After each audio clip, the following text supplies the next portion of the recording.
ज्योति अपनी सच्चाई प्रकट होने दे। अपनी ज्योति अपनी सच्चाई प्रकट होने दे।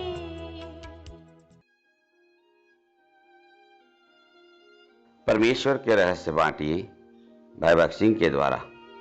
सितंबर 12, परमेश्वर के चुनाव के रहस्य। और उन्होंने स्तिफनुस नामक एक पुरुष को चुना जो पवित्र आत्मा से परिपूर्ण था। प्रेरितों के काम की पुस्तक 6वां अध्याय 5वां पद। मैं चाहता हूं कि आप प्रेरितों के काम 6 अध्याय के 5 पद के इन शब्दों पर ध्यान दें। और उन्होंने स्तिफनुस को चुना।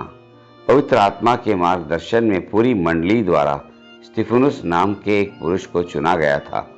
उन्होंने उसे मतदान द्वारा नहीं चुना था, बल्कि एक मन होकर या एक साथ चुना था। यूनानी भाषा में चुना शब्द के अर्थ में यह शामिल है कि वह चुनाव कोई विरोध बिना संयुक्त रूप में किया गया है।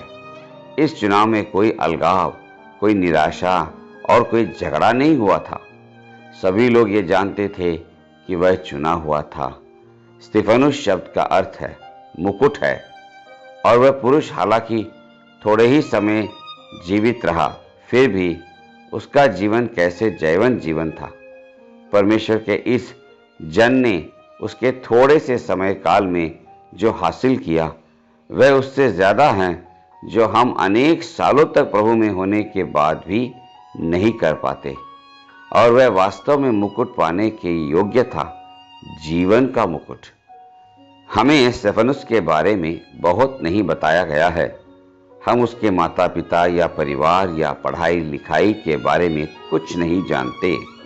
वह एकाएक मंच पर चमकते हुए तारे की तरह आता है और सबसे पहला शहीद बन जाता है, जिसने उसकी मृत्यु के क्षण में प्रभु यीशु मसीह के नाम को पुकारा था। स्तिफनुस के जीवन और सेवकाई द्वारा हमारे सामने ईश्वरीय चुनाव का अर्थ प्रकट किया गया है। क्या हम भी उसकी तरह चुने जाना चाहते हैं? स्वर्गीय बुलाहट के साथ परमेश्वर के बुलाए हुए होना चाहते हैं? क्या आपके जीव में ऐसी लालसा है जैसी भजनकार के अंदर उस समय थी जब उसने भजन 106 का 1 को इन शब्दों के साथ शुरू किया था, प्रभु की स्तुति करो। स्तुति एक स्वर्गीय बात है।